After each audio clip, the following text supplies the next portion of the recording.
Well, hi everyone. Welcome to episode 10 of season 2 of the Pitch Room Africa. But here is the thing. You all know I'm always very excited when we have a guest here and when we get to learn from this guest and also get to really deep dive into the conversation. Here's why I'm really particularly proud of the guest that we're having here and why I'm really excited about it. You all know that I'm a big fan of mentor. Well, this guest positioned himself as a very, very seasoned mentor. I've worked and supported a lot of people, young people as well as entrepreneurs. But that's not only the exciting thing. He believes in storytelling. I mean, think about me, for example, right?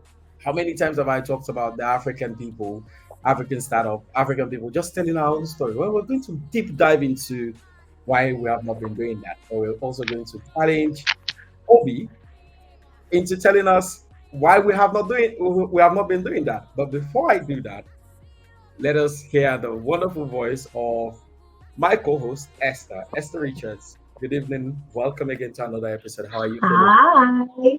Good evening, Siri. I'm feeling very good. I'm excited, particularly to see Obi's face. It's been a minute, and I'm looking forward to this conversation because I know we're going to delve into a space that's very dear to my heart, the creative space as well. Obi has done a great job in that space, and I'm very super proud to have him here today. So, yes, Siri, how are you too? I'm excited, and that excitement is just going to lead me directly into a question for Obi, right? And I know everybody is seeing this wonderful man on the screen right now. Um, and so, why not? Let's start with a question. Obi, what's your story? That's a great way to intro because I think I've been asked a lot of questions around icebreaker. So tell us a little bit about you. Let's meet you, but tell us your story is a new one. So I like that. So you know, I mean, for all intents and purposes, what I tell people is essentially at the core of my being, I'm an artist. And why do I say that? I'm from a lineage of creators and creatives. My grandfather in the 1940s was a photographer working in Ibadan at the time, early 1940s up until the Civil War in 1966 when that broke out. So he was a photographer. He worked. He had a studio called Allwell Studios in Ibadan, and he was well known at the time. In fact, I run into some people elder folks who say they knew that studio way back then in Ibadan. My father was born in 1949, and he became an artist in his own right.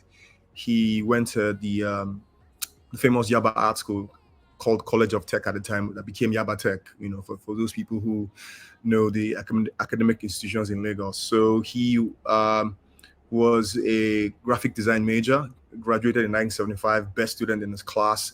What's interesting about my father's time is because at the end of the day, I say to a lot of people that whatever I am today, I'm a product of my father's strides and successes within the art space. Now, sometime in 1973, 1972, Longbank publishers came into Africa and they were looking to publish their books, sell their books. And one of the key things, and this predates the computer graphics and Illustrator and any digital means, because at the time ads were done when people illustrated with their hands. So it was pen and ink, brush on paper, and what have you, watercolor, poster color, etc. So they came at the time to Lagos, commercial city, obviously, and they were like, okay, we want to find the best illustrators. Where are they? So they go to Yabatech. So at the time, the famous Yusuf Grillo, or blessed memory, was the head of art and school and printing. And they go to him and say, look, we're looking for people to illustrate Longbank textbooks because we want to sell the textbooks. And lo and behold, my father was recommended, and he was the illustrator for Longbank books, so stories from an African village and a bunch of Yoruba texts and English texts. He did that for, I guess, 5 years, and I still have some of that work with me. In fact, a bunch of my dad's work from this 1971 to about 1975 when he graduated, I still have some of them. So basically, as an 8-year-old, before I turned 10, I would see those works. I would see his work from that period and that era. Now, my father got a job at Lintas Lagos, which is at the time was the foremost advertising agency in West Africa. Started in 1948. There was no, essentially doing work for Unilever, doing work for all the big brands at the time. So he got a job right after school. When the days were in Nigeria, it was very different. Where after school, you would get an apartment and a car and stuff like that. So he had a job waiting for him after school. So straight in 1970, 75, 76, he was staff of Lintas. So he worked up for 25 years, rose up to the ranks of business director and creative director as well. So that largely influenced my life. I remember my GSS2, GSS1, GSS2, when I was in St. Gregory's College, I would go wait for him after work, after school, because was down the road in Ikoyi. So I would go to his office and go to the studio where I'll meet the other artists. So I knew that's exactly what I wanted to do. In primary school, prize giving day, I won best art student. And they asked, all of the graduating students, what do you want to become? I want to become a lawyer. I want to become a doctor. I said I wanted to become an artist, which I think was revolutionary at the time. So you can imagine that. So that's my story. So when I meet people and we talk about the arts, and what tends to happen is that a lot of people do other things, then they discover their creative side and they pivot, right? Then I studied biochemistry, I studied X, I studied Y, but I'm here creating content. But for me, it has been an intentional journey. I went to art school, I went to the University of Nigeria, studied fine arts, majored and specialized in painting. Immediately I finished, I went straight into working to advertising like my dad, worked for 2 ad agencies, and I went back to work at Lintas in 2006. So I became the second generation of the Okerekeocha in Lintas anyway, because he was very famous. So, people at the time, people who knew, his legacy. So my dad, and it's inspirational for me because my dad, so in times past, he created the time when this country where we had 2 political parties, NRC and PDP. My father designed the NRC logo. The Intercontinental Bank that was eventually acquired by Access Bank. My dad designed the Intercontinental Bank logo. Nigerian Deposit Insurance, NDIC, my dad designed their logo. CAPL. So I wanted to think about all of this happening in the 80s and all the effect this had on me, because I saw all of this happen. So for me, it was a calling in life. There was nothing else mattered. I didn't want to do anything else. So it was, in fact, at some point it was like, no, I want you to say, he wanted me to do law. I said, no, this is what I think I want to do, what I know I have to do, because it was there. I could draw at a very young age and stuff like that. So, when I could draw, in primary school, my classmates would give me their exercise books to draw a house fly and draw, and to submit their books on my desk like capacities. So it was apparent. So I pretty much just followed that part, and it's led me down an interesting road. I think of being able to open more and more vistas. So I worked in 2 ad agencies between 2005 and 2009 for McCann Erickson and Lintas, working as an art director. But being a restless creative, I said, look, you know what? I need to figure out what's next. And I'm someone who grew up in front of the television, and I knew that the next thing for me was television. So there was a news channel at the time that was hiring people called NN24, Network News 24. So I applied, and I got in, and I headed a team called Broadcast Design and Branding. And we did something that was revolutionary between 2009 and 2012 and 11, when the company sort of went out of commission. So it was a news channel that had an affiliation with CNN at the time. And we were trained by ex-ABC, BBC, the famous Walter Rogers, Femi Oke, name it. They took us to Abuja for 4 months, and we created a mock newsroom, and pretty much the highest standards of broadcast standards were taught to us. Now, let me give you background. The guy who was our consultant was a guy called Ken Tiven, who had been the vice president of CNN Technical.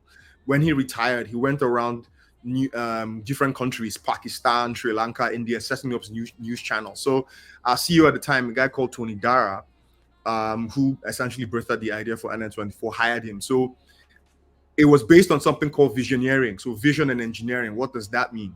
In a typical newsroom, you have a reporter who's in front of a microphone, who's holding a microphone in front of the camera talking. Oh, today I am at Ikoyi where 10 houses have been demolished, etc. We all know how reporters work. They have a cameraman who's recording all of that. Then you go to the studio, you write your story and give it to an assignment editor, and it gets produced and it's put on air. So we completely revolutionized how that was done. So you take your camera to the field, you film yourself, you do your report, you go to the studio, you write your report, you edit your footage, and so basically what 4 people would have done, one person does it, visioneering.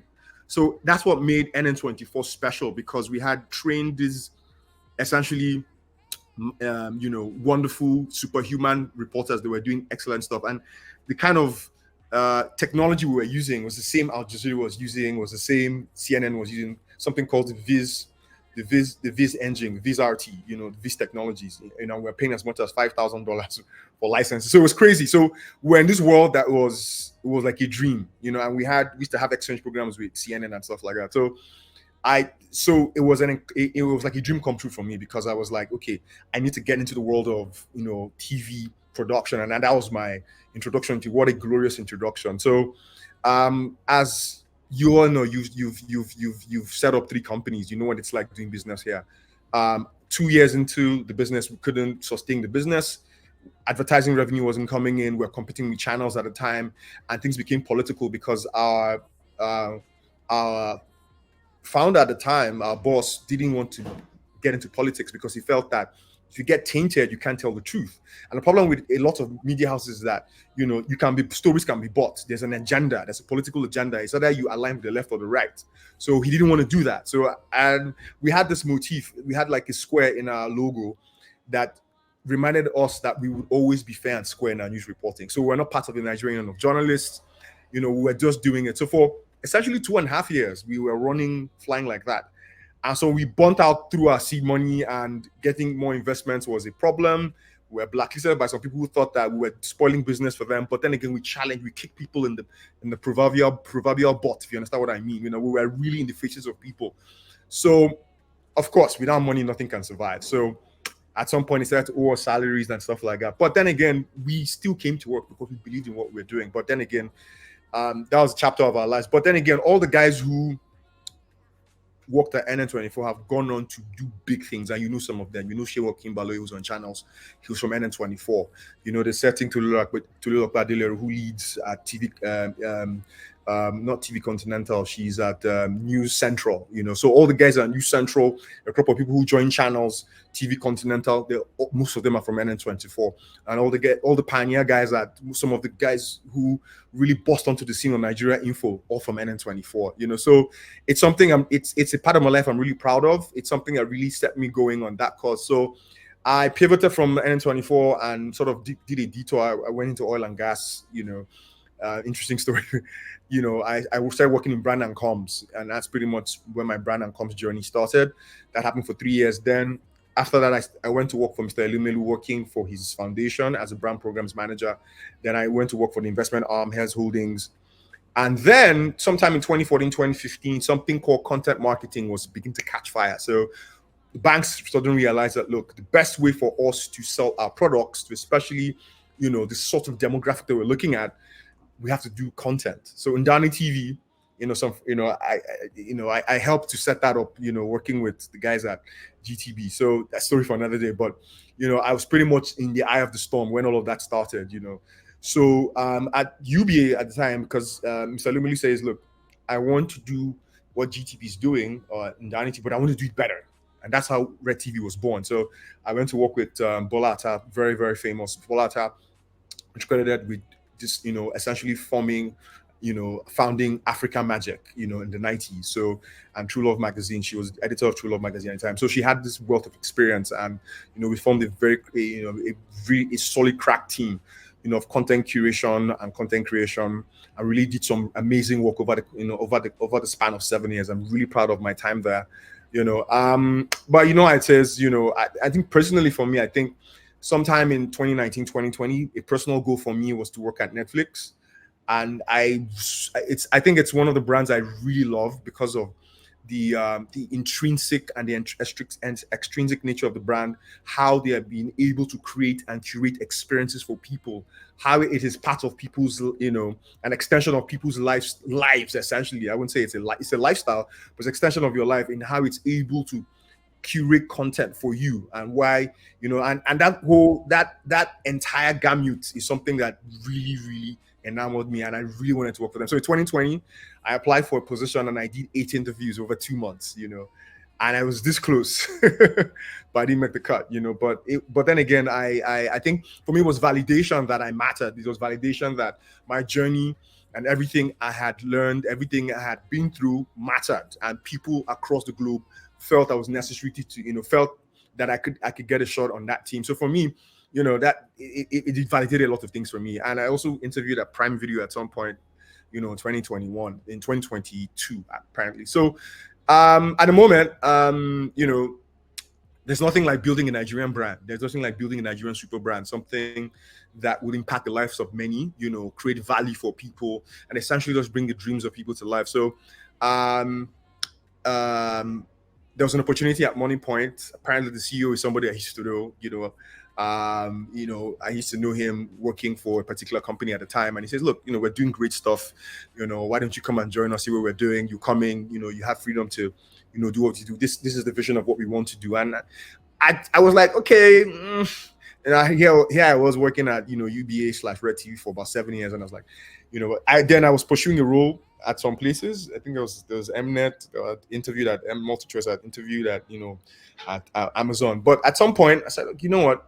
Look, I have these big dreams, but maybe my dreams can take root in something that is right here in front of me. So why not I take that opportunity? And it's been great. So I've been working as, director of content marketing at, this is my 2nd year at Money Point. So, but apart from that, I'm a passionate creative community builder. I'm always involved in helping creative communities, helping to inspire younger creatives find their footing, just helping. I'm involved in a lot of mentorship programs and stuff like that. I'm also very much involved in film projects. I have a bunch of projects I'm developing myself. I'm involved in several developments as executive producer, associate producer, creative producer. So my whole life is just given to bringing things to life, and again, at the heart of it, telling impactful stories. So that's me in a nutshell. So I'm going to go back. You were 8. I'm going to go back in the 80s. Please.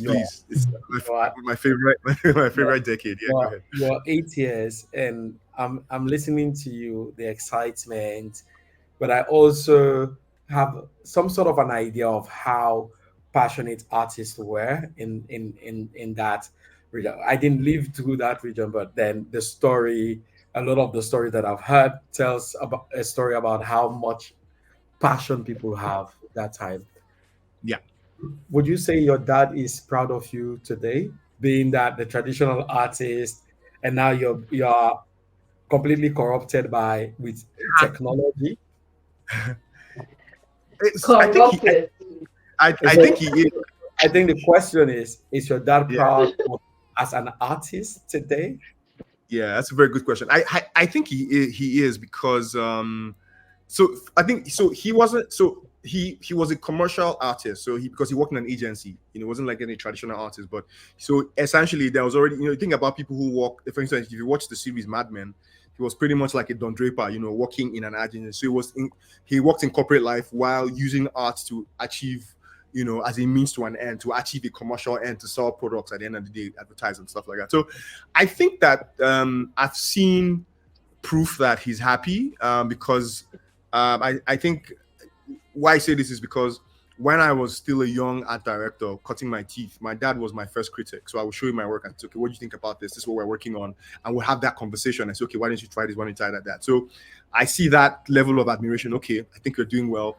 Then I would also invite him to certain things that we're doing on launches and stuff. And he's proud to, I've been interviewed about something on the panel discussing, about work. And I see that, the words he says to me, sends me messages that are really, that heartfelt, that he, that kind of thing. Is it because he sees you in the television?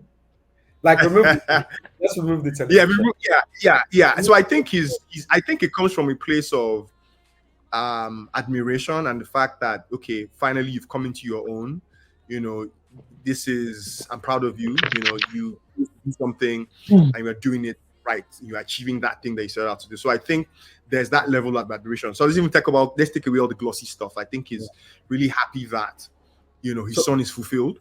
Yeah, go So ahead. if you were to ask him a question today and say, Okay.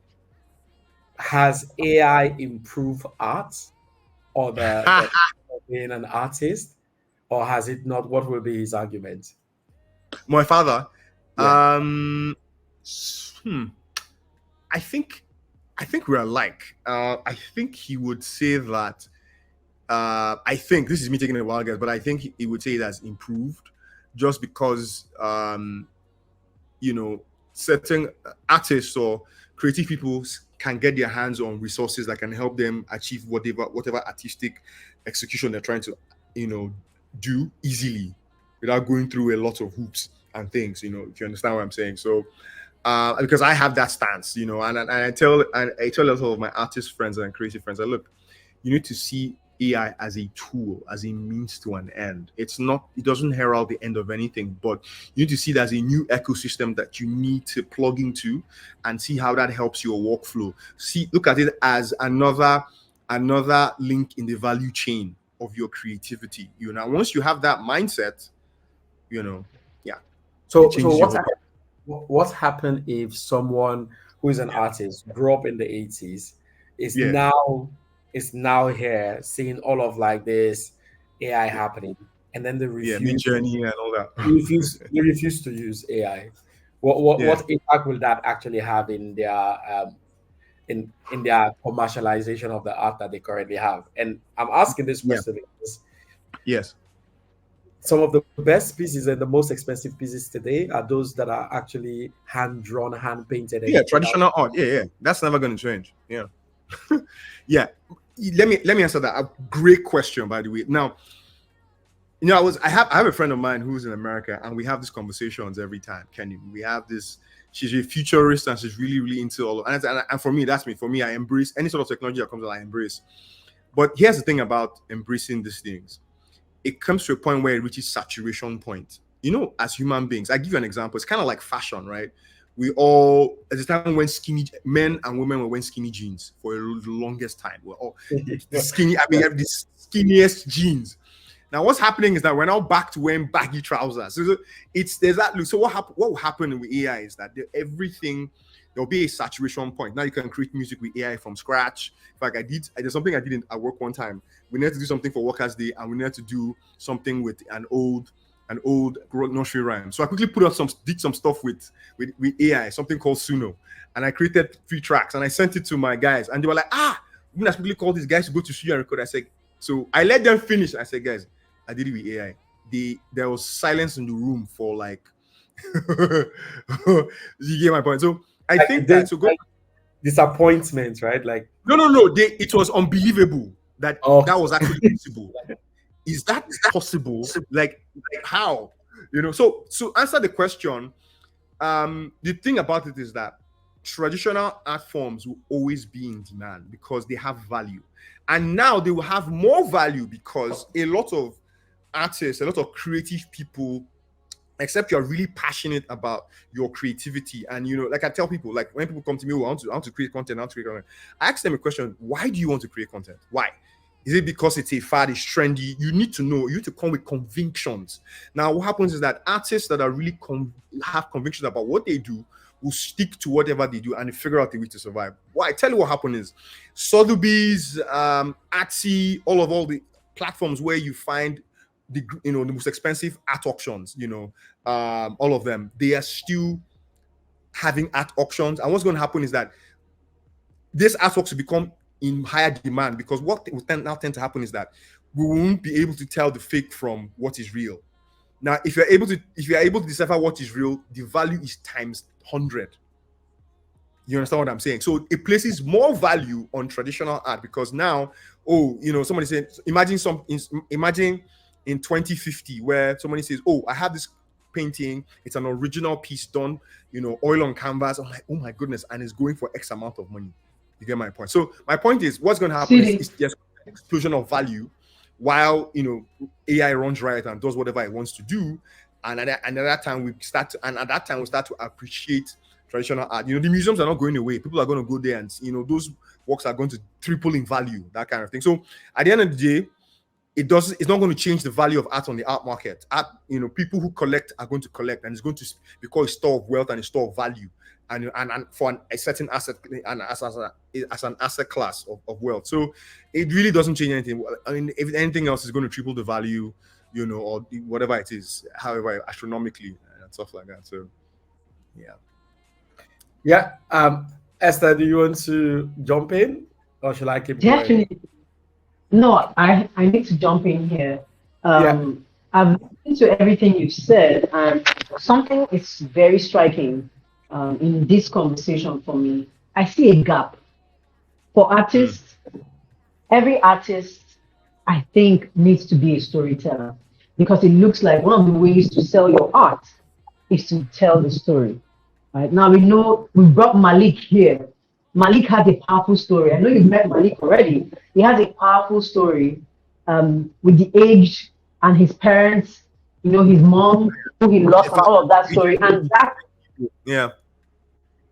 And that goes ahead to be able to bring some emotion into the work that he does. So, with the traditional creatives and artists that we have now, they always believe that their work will sell. In fact, I met one who is based in the UK, who is saying his work will speak for itself. His work will speak for itself. It's like a word that most creatives, even I have said this before. I don't know if you've ever said it, because we believe that people should come to us because what we do is amazing. But the way the world is now, there are platforms. We need to go to the platforms, right? We spend a lot of time creating. A lot of time we spend in creating. There's no time to put out that work. So will there be, my question again is, what's the future for storytelling, especially what's the future for artists who don't tell stories? Are they going to fade, or do they have a chance to linger on like traditional artists that we speak about today and their work? Okay, so when by artists, you mean work? You mean contemporary artists working with AI, or do you mean traditional artists? No, I'm talking about traditional artists who are not telling their stories. And also, I think artists also not telling their stories. Okay, on both sides, traditional artists who are not telling their stories, and modern contemporary, I mean, newer artists on the scene who are not telling their stories. Okay, so let me break it down like this. So it's a bit of so that's not actually possible, and I break it down for you. Art in general is about telling stories, and they cannot be divulged from each. They can't be divulged from each other. It's something that is welded together. And let me explain. A potter, a sculptor, a painter, whatever it is that they are doing, when they are finished doing the work, however it is that they were inspired to do that work, there is a message behind that work. Now, let me give you an example. I'm the most acclaimed, or the most popular painting title you ever see, Mother and Child. There's a story there. Mother backing a child. It tells you, and the moment you see that image, it strikes a lot of things. It paints a lot of pictures in your head. So the struggles of motherhood, the joy of motherhood. So at the end of the day, an artist must tell stories with his work, because the message he puts out with his work, with the creation of his work, through whatever medium or through whatever it is that he's doing, tells a story. Because the messaging or the title of that work is the story of his work. And that's why if you go to an art exhibition, you see what they call the artist statements, where he tries to, he tries to decompose or deconstruct what he's trying to say with the body of work. The same thing happens with a singer. You are spoken word poetry. Your lines of lyrics tell a story. If it's rap, if it's hip hop rap, like we have traditional hip hop rap, you're talking about gang violence, how you're going to beat up your enemy. If it's about a woman, what you're going to do with her past midnight. If you're talking, so at the end of the day, these are all micro constructions of story, micro stories that are embedded in all these pieces of work. So it's impossible, literally, because at the end of the day, that's the whole point. Because your art is either a creation that tells a personal story, or tells a story about society, or tells a story about various diverse issues. So at the end of the day, there are two things that cannot be distinguished from each other, or that kind of thing. They are one. And the same thing goes with and I like you, I like how you brought in what Malik is doing. At the end of the day, that's why I tell people, AI is not going to make you a better artist or make you if you are an artist, you're an artist. The only difference is that you use a particular method or a different medium differently. Now, the fact that Malik is able to do that tells you that he's a great storyteller as an artist, because he's done it with film, he's done it with other things. Now, he has found another tool of expression. Now, what tends to happen is that the real creative people shine through regardless of whatever medium that they're expressing themselves with. It just happens that they express themselves better doing X than doing Y. You understand what I'm saying? So at the end of the day, the nucleus of what makes an artist is ability to tell his stories. The guy who's playing talking drums, a creative practice. The percussionist is telling a story with his drums. He goes up in the melody, in the pitch, up and down. He's telling the story. He's enunciating certain emotions that only oral sensation can detect or can understand. So at the end of the day, the artist is a de facto storyteller, whether it's modern, contemporary age it is, So that's really okay. Let me bring this down further. Now, using visibility, social media, the power of the media. That's what I'm talking about. So this is basically what I think what you're doing talking about is publicity and exposure. That's visibility. Sharing your work. That's a completely different thing. That's exposure. So here's the thing. People are creatures of habit. If you're not used to doing a thing, you may not necessarily be a self-starter. So, and that's why collaboration is key. So a talent should have management. Talent should have management. If you're a talented artist, you should have a gallery representing you, or you represent yourself, but you should have a team of people, because what you're talking about is essentially leveraging social media, leveraging online channels to actually put your work out there. I think that so yes, I think I see your point. You have to come to a place where you should put your work out there and let the work actually travel. Put a team together, let them craft posts, put them out there and stuff like that. I think what I would say is, as long as you are talented and you're doing great work, the only thing you might sacrifice is time. The time through which you get to where you want to get to in terms of your exposure might be fast-tracked using social media and using all of those online touch points. And for instance, you can imagine an artist who has a website, and the website is visited by 10,000 people every day, as opposed to a guy who has his studio somewhere in Uyo and he's in the backside, but he's a great carver.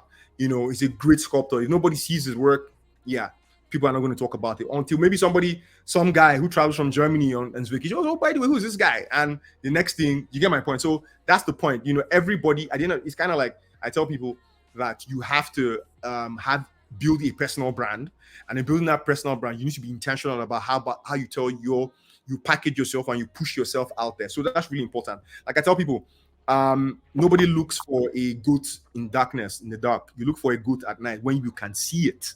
A beautiful woman does not wear makeup, strut around, in that she's out there so that everybody sees the beauty of her beauty, appreciates her for what she looks like, and that kind of thing.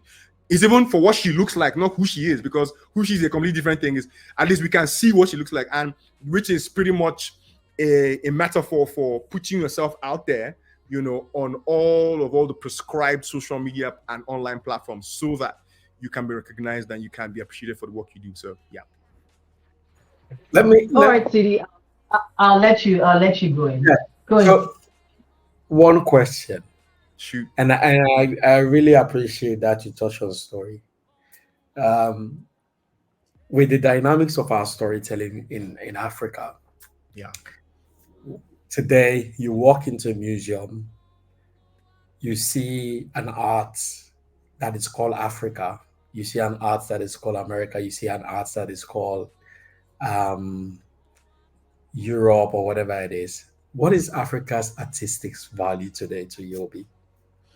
Oh yeah, that's a great question. Something that really tugs on my heartstrings. I think that so if you look at the annals of history, what a lot of people don't know is this, and I'm going to explain to you a lot, because this is my forte. A lot of influences that we see, apart from um, the Renaissance period. So when the Renaissance period, the period where we had a lot of realistic renditions of human form. So you had exponents like Leonardo da Vinci, Raphael Sanzio, Michelangelo, those guys, Caravaggio, all those people. You see lifelike paintings, realism in its that's Western oriented art execution, that kind of thing. Now, a lot of modernist artworks in Europe, so when you talk about modernist, so in the 1930s, when you had the movements like Fauvism, Expressionism, Impressionism. Now, we all know Pablo Picasso, right?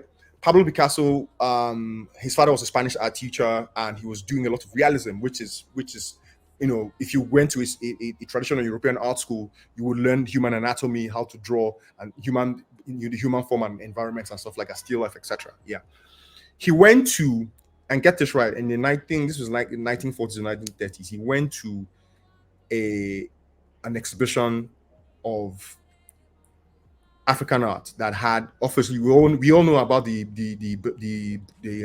Benin expedition, right, of 1946, where a lot of our artifacts were carted away by the British, right? We all know this, right? And we all know that Nigeria is trying to sign agreements to get some of these artworks back, right? So all these things are displayed at the National Gallery in London. Some of them are in Berlin, different parts of the world, right?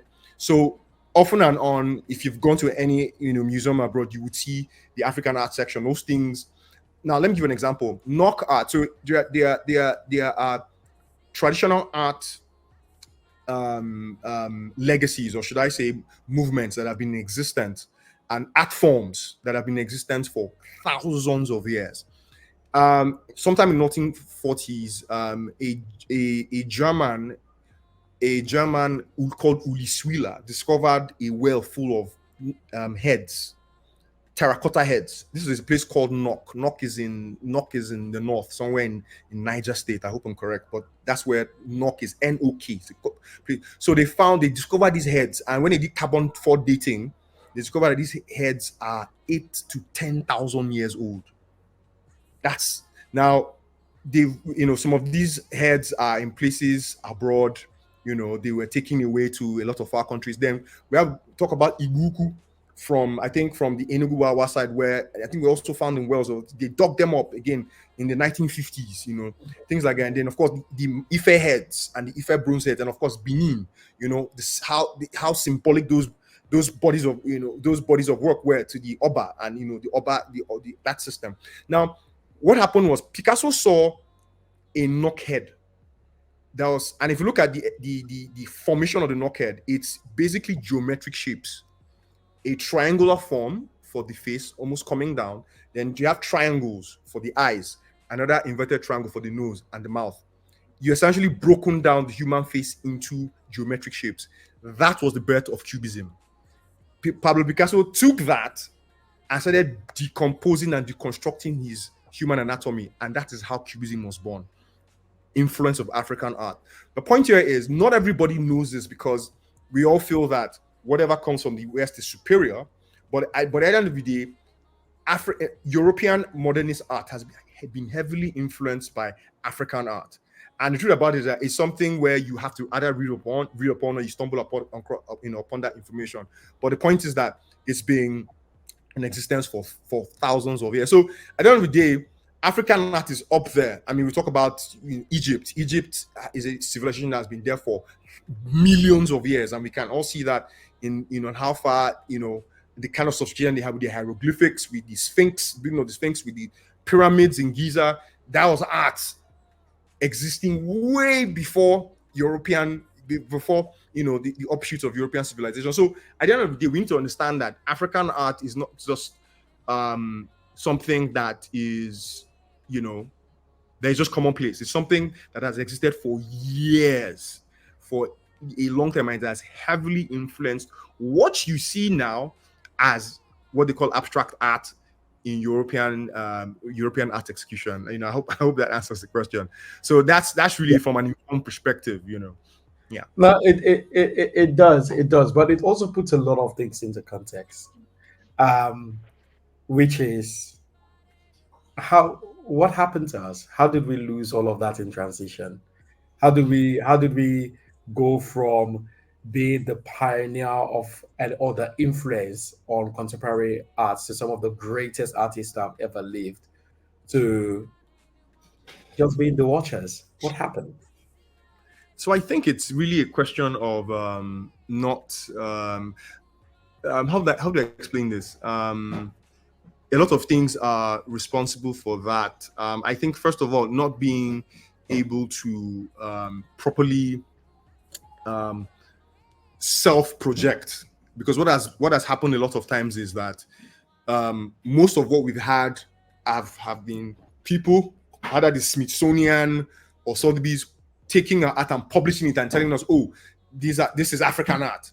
There hasn't been that deliberate scenario where we by ourselves have actually said, okay, this is what we have. We're going to put it together. We're going to show the world what we're about. So I think that's something where we really let ourselves down by not really. And what we'll say now is, you know, we're not telling our stories. You know, we're not projecting ourselves. We're not telling the world we're supposed to be. So for a very long time, that wasn't happening with a lot of African arts, a lot of African artists, a lot of African art institutions.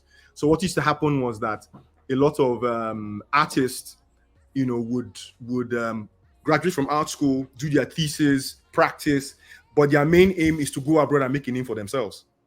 So essentially what happens is that we're reading about these artists, oh, but they're thriving in America, they're thriving in the UK, they're thriving in Korea, wherever it was, you know. So I think that because of that lack of self-projection pretty much opened up leeways for the West to actually exploit African art, exploit a lot of I'll give you an example. Like Ben, a lot of us know Ben Wong, which is pretty much the foremost Nigerian artist who was decorated. He was knighted by Queen Elizabeth, and is probably one of the first Western trained Nigerian artists. You know, he's credited for doing the Shango in Marina in front of the PHM building, Queen Elizabeth in Ibadan. For, you know, his works are pretty much, you know, and his works sell for millions and thousands of dollars at auctions.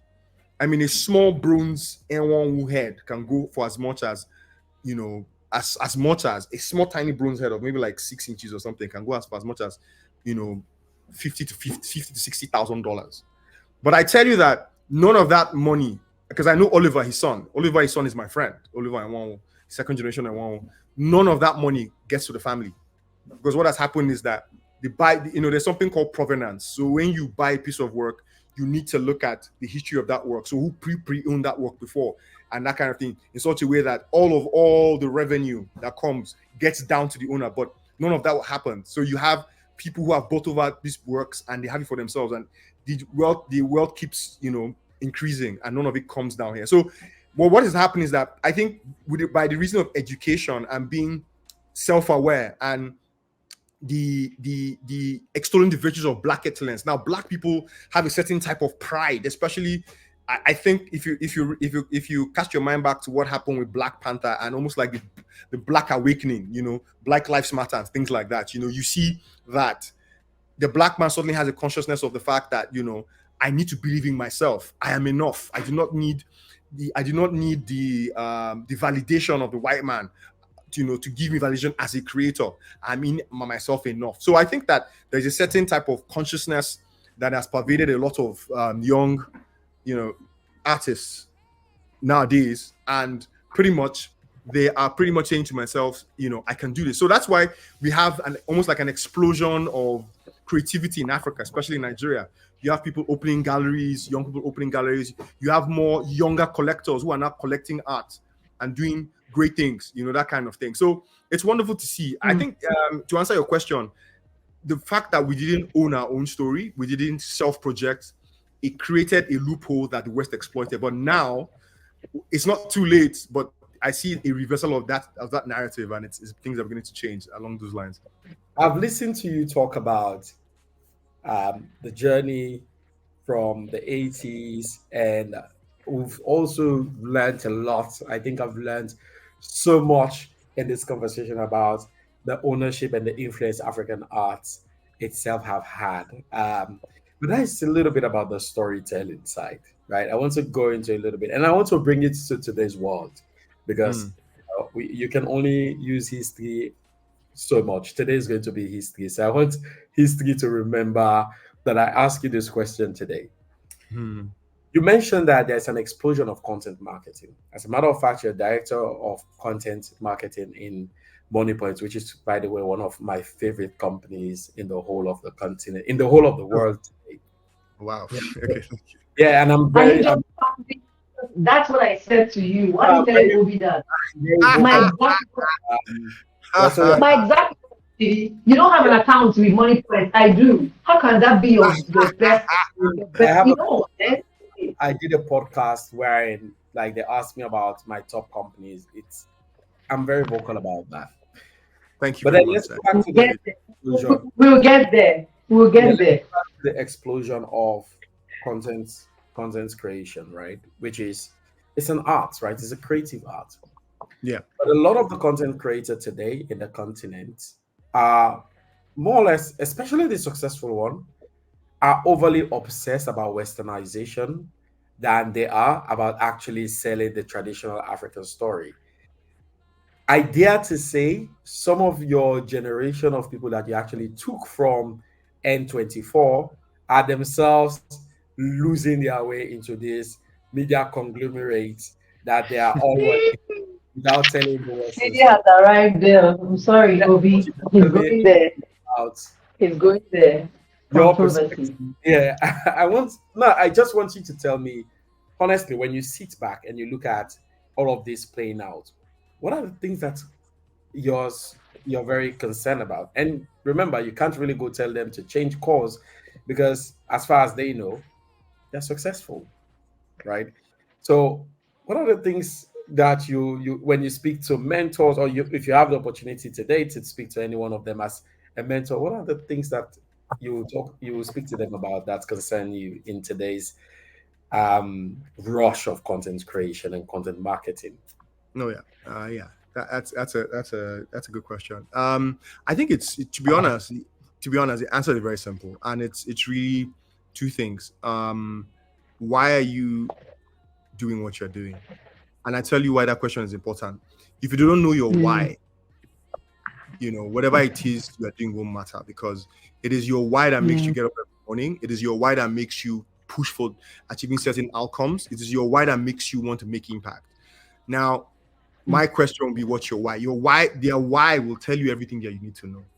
And my motivation and people's motivations change over time. I give you an example, and that's why sometimes I like to meet people and at their level, because at the end of the day, we live in a society where making ends meet is a challenge. So sometimes you have to sacrifice what you love for what you need to do to make ends meet. People are paying house rents, they are paying school fees, they are taking care of aged ones, sick people. They have responsibilities, and we all know the realities of the country that we live in today.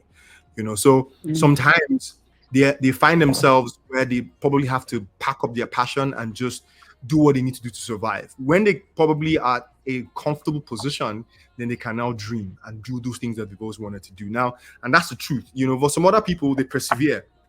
They want to regardless of what's happening, they want to try and do both of them, which is where I think I fall in. Because, and I tell people, look, don't always try to benchmark my life against yours. I must say that I've been blessed to always do what I've always loved to do and to get paid for it, because not everybody's going to be in that situation. A lot of people hate their jobs, and I'm not even, in companies I've worked. Some people don't like what they come to work and they're like, oh, you're doing what you love and stuff like that. Even though I even have challenges myself sometimes when I'm trying to achieve a certain goal, but for them, they can't, for somebody who's balancing the books of the bank, that's a neck breaking job. You get my point. So I think our humanity comes into play, and a certain degree of empathy to understand that, people, even within the creative space, there's some people who do not have all the wherewithal to do the things they want. They need to raise money to buy a camera. They need to raise money to buy this. They're saving money to just buy ring lights. They're saving money to buy X. So for them, and that's why, I understand the challenge and the burden for some producers who they cannot do all the fancy, creative, really well produced, directed stuff, because for them, it's a means to an end. They've got to pay bills. And that's why I understand it. That's why I'm looking at bodies of work. You look at the background of the producer, look, man, the man needs to pay school fees. The man needs to make things happen in his life. So, I tell people, look, and I say this every time, you might probably laugh. I say the Nollywood, or the film industry, has been invaded by interlopers and that see the film business as a cheese factory, where they put in milk on one end and they get out cheese on the other end. What happens in the middle, we don't care.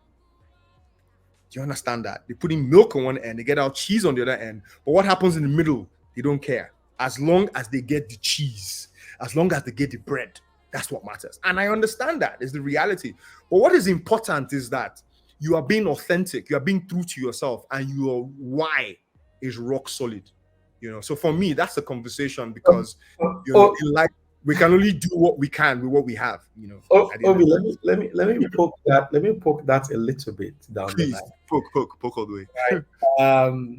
You are a mentor, so by default, it is actually your responsibility. It's people like you that actually went through the traditional upbringing of artistry, have that responsibility to actually communicate the value of that. Sure. Because here's the thing: the reason why you have that strong, the reason why I'm going to take a guess here. I might be wrong, right?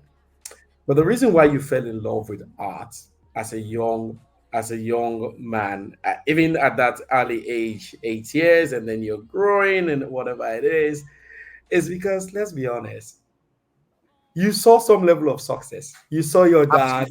Yeah, correct. Having like, he paid my school fees, took care of us. So so when you look at it, it's not only a blind passion. You actually saw the economic benefit also. Correct. Absolutely. Is that no, correct. You're absolutely correct. Because at the end of the day, that's a period of bills. People like you communicated that economic value to the young person who is looking for bread very well, even within your mentorship, because believe me, it's easy to say stay true to yourself, but what is that? Passion? Yeah, what like that. Really is that truth? So the truth is, it's twofold, because at the end of the day, the good thing about it now is, we're even living in a very great dispensation. I mean, imagine if you said you wanted to become a photographer 25 years ago.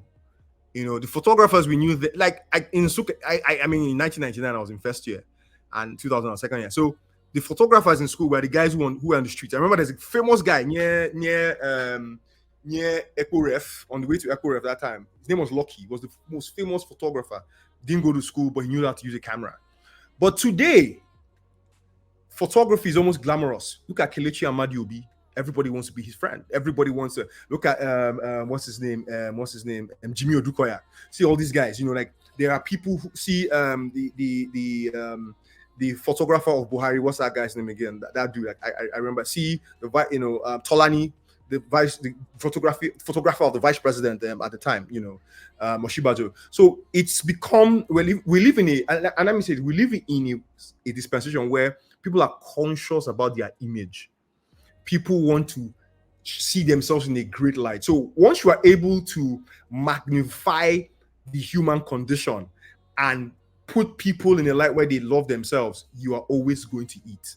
So my point is, we even live in a period where graphic designers are highly sought after, photographers, videographers, there's always work for you. So the point here now becomes, how do I leverage my skills the best to get what I want? Because at the end of the day, these skills are meant to earn you a living. It's not a hobby. They're meant to provide you a living. So whether you're a social, you are into performance marketing, you're a social media executive, you're a communications manager, it's all geared towards making a living. So my mentorship will be around, and most times it's usually around, oh, I can do several things. What should I focus on? You know, I've been struggling with X. Okay, so I'm a content creator, but I struggle with creative blocks. How can I break my creative block? How can I come up with new ideas? So that's usually kind of conversations I have. You know, then some people, like for instance, one of my colleagues just even sent me. In fact, I have these conversations every time. Sent me, I think one of his sons or one of his relatives who's young, who is hell bent on doing music. The boy will not do any other thing. He says it's music or bust.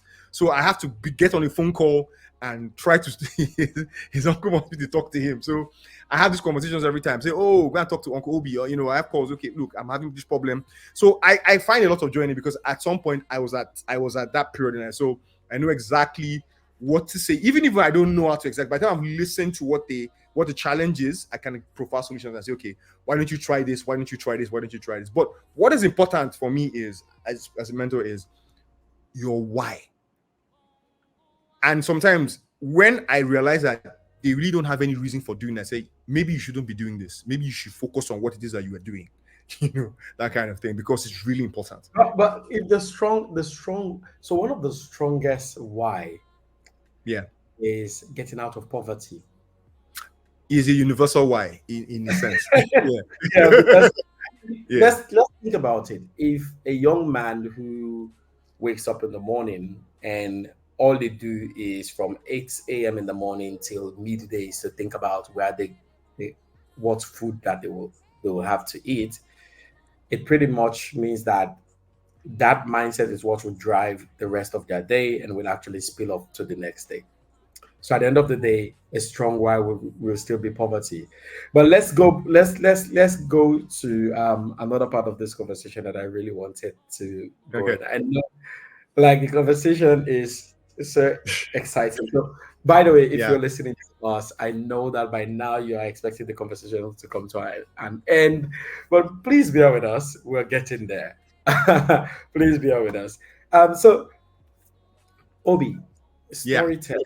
We talked about this correct, in the light of content marketing just now. Correct. And talk about the importance of, these people to actually tell that story. And you actually lay emphasis on the fault comes from why.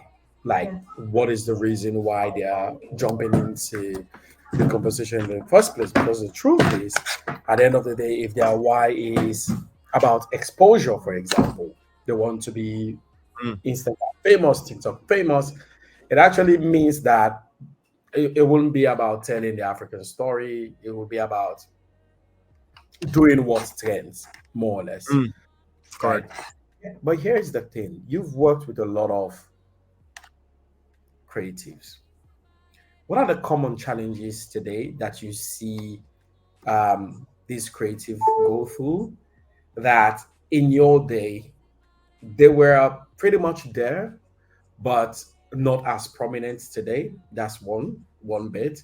And this is from a personal perspective, like from them as a creative. Like, what are the blockers they themselves create? Because we all do that, right? So sometimes I'll come to you, for example, I need your mentorship, but meanwhile, because of my commitment to your time, you tell me that we should meet at 8 o'clock, but then I have a problem with meeting at 8 o'clock. That could be a blocker.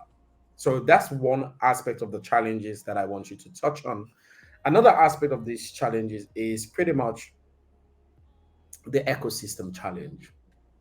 So the reason why art sells more overseas is because it's just more valuable there, right? So someone did a poster before now where there is like this sports car, something really dusty and whatever it is, and then it was stuck in the village. But then once it was with the same level of dust or whatever it is, because it was like olden days type of sports car, but then it was left in the village and it's broken. And then once they took it out of that village, take it somewhere overseas, they saw it as vintage, and then the value goes up. So yeah, so you understand where I'm going with Yes, with I do. Yeah. From the ecosystem perspective, what is the general challenges? But from an individual perspective, what are some of the challenges in actually succeeding as an artist and content, a creative. Let's not say an artist because it might be exactly. It has to be broad-based. Creative today. Yeah. Yeah. Valid. Another good question. So I think I think let me dimension it. Let me take it this way. So I think that there's been a lot of strides, within the creative space. Why do I say this? Many 30 years ago, 25 years ago, I don't know how many people called themselves creatives. So what we had back then were it wasn't cool. It wasn't. They were not. So what you had were people. Maybe let's start from maybe fashion designers and fashion designers then were really expensive. I'm not talking about the guys who sew your Ankara and who sew. No, I'm talking about the guys who were they are rare and they belong to a certain clique. Then other bits of and then again, don't forget the people who were doing who were photographers, who used to do passport photos and had backdrop. So as kids, you go to the studio or they come to your house. You had money. They come and take your birthday party and with your Fanta and your cake, outside on top of your daddy's 504 and stuff like that. So that's what it was. And they were older men. If you recall, these were very mature men. Exactly. Back in the day, who were photographers. They wear their cap and stuff like that. So it was a completely different thing, and those guys probably had businesses. How about they had they used to do photocopies or they used to sell, something else. But now, with the advent of technology, we have, so first of all, the computer shrunk. We went from desktop to laptops. Then the internet came.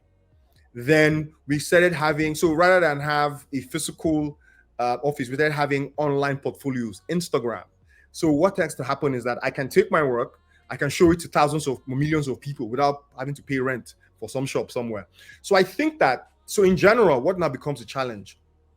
I need to find money to buy the tools for my creativity. So the first challenge is the ability, liquidity, being able to find money. So finance is one of the biggest challenges. Like any creative will come and, I work with some young photographers. They'll borrow somebody's camera to do what they do, and they've been saving for 6 months just to buy their own camera, But if we live in a credit society, they'll be able to, like in the US or somewhere, they'll be able to, as long as your credit score is good, they can go put down a down payment and they pay. I have a French cinematographer friend who bought an FS7 at the time, and at the time, this was like 2015, was like a $7,000 camera, and paid for the camera over a span of like 6 years. So that's the kind of thing I'm talking about. So I think the first challenge or the first problem that a lot of creatives have is finance, access to finance. It's a bit of a challenge because people are busting at the seams with ideas, but they don't have the means to bring those ideas to life. And that's why you go to X and you see an artist who has, those artists who are very good at copying photographs of Wizkid and Davido. They tell you, please retweet my art, that kind of thing, so that Davido will see it and give me 1 million, that kind of thing. So it's all about money. It's about like you said, trying to escape that poverty situation and, where they want to liberate themselves, what they do. So I think the first challenge is access to finance. Another challenge, again, I also want to believe is just the right type of education. And what I mean the right type of education is that there's so much knowledge. If you open YouTube has portals to billions of learnings. But my point is, a lot of people still haven't been tutored on what exactly they should be doing to maximize their value. It's missing. So I think, people like my dear friend Esther, and this is, there's one we met, she was doing this amazing thing where she was working with founders and stuff like that, and just helping. And she had this community of creatives where she was helping to tailor people, and make them understand, this is what you can do, this is what you should be doing with the talent that you have and the value you have. So first of all, access to finance. Second, tailor-made bespoke education for maximizing your value and your talent. I think that's missing.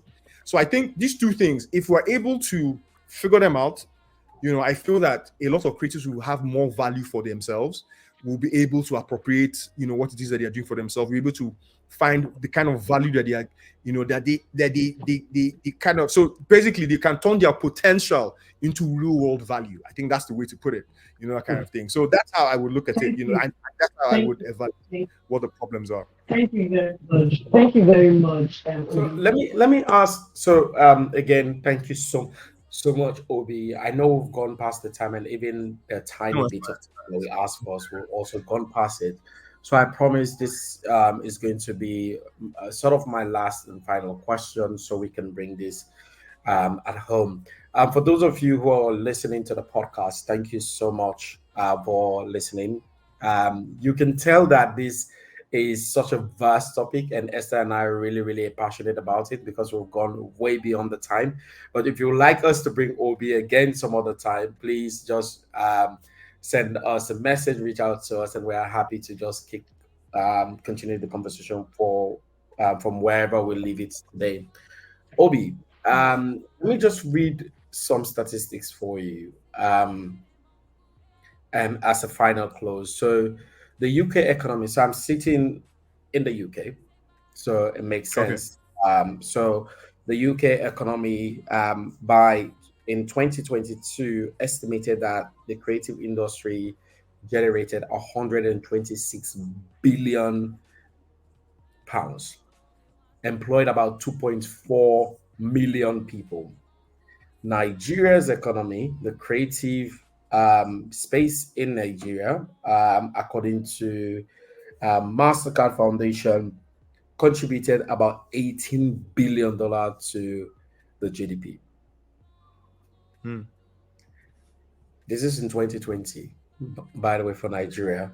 But it's also stated by the ILO that 10%, the capacity of the creative industry can actually contribute upwards of 10 plus percent to the African GDP by 2025. How far, Hmm. how far, how far away are we to getting to 126 billion in value for the creative industry contribution to the GDP of the continent? Of Africa, right? Yeah. I think that we're closer than we think because I think I was reading there's a UNESCO report that also talks about the value of the film industry and how that by 2025, we would have at least over 5 million jobs created from that industry, and we're looking at northwards of hundreds of millions of dollars in revenue. So I think that first of all, by 2030 or 2050, one out of every two, 1 out of every 5 persons in the world will be an African, and we were talking about population explosion. So we're looking at a situation where, and the average population, the average age we're at some point, I think in the next 15, 20 years, Africa will have the youngest people in the world. That goes without saying. And it comes with a vibrant there's a vibrancy that accompanies that youth, and at the heart of it is creativity, and at the heart of it is engaging in creative enterprise, whether it is film, whether it is podcast, or whether it is theater, whatever it is. We're going to see a significant rise because there's an explosion. Everywhere you look, you see, like, for instance, if you even watching these days, you watch Netflix content, you go through the end credits, you see Nigerians, either as an actor, a director, producer, or member of cast, or somebody in the value chain. And it happens at the Met Gala, which everybody goes crazy about because of the outfits. There's a Nigerian there, So my point is, it's beginning to happen. We're beginning to see that sign, and it's only going to get. We're going to get to that point very soon where it's inevitable that we're going to reach those numbers, because at the end of the day, I think there's a burning desire in the heart of every African to showcase his pride, to be proud of who he is, of what he represents. We right now, we travel and we wear ashoke, we wear our traditional outfits. We're proud of it, want to represent ourselves. We also want to see that representation in our films, in our storytelling, in our singing. We're proud of our culture, want to showcase that to the world. So it's going to be quicker and sooner than we think. We're going to get to those numbers because it's only going to happen. I mean, Edith F. Young's film is the first $1 million film from this part of the world. We're going to see that double. It's going to happen. Amazing. So that's where we are right now. So it's great. And like I always tell young creators, it's your time. there's never been a better time to be a creative, and best of all, to be an African creative. So thank you. Well, there you go. It is your time, and there has never been a better time to be an African creative. And just listening to Obi speak, I think I want to be a content creator now. How about Yeah, me? why not? Why not? Why not? It will be amazing. Proverbial shot, eh? Yeah. The next line, ladies and gentlemen, it's just been a privilege to have Obi. Obi, thank you so much. We value your time. Pleasure. Thank you, Obi. Thank you so much, Obi. It's also Thank you really so much. amazing to just have us have a conversation on something Esther is deeply passionate about. So Yeah. Esther won today, but the sad thing is she doesn't also know that I really, really I'm a fanatic for storytelling. As a matter of fact, I mentor a lot of people on pitching, and the core aspect of my pitching strategy It is is storytelling. CD, I know, but yours is not as deep as mine. uh, anyways. Thank you, Obi. Until next time. Sure. This has been Yeah. Until next time. yeah. This was fun. This was great. Thanks for having me. Thanks for having me, Thank guys. you so much, Obi, for being Welcome. here. And until right. our next episode, this is the All right. Picture Cheers. Have a nice one.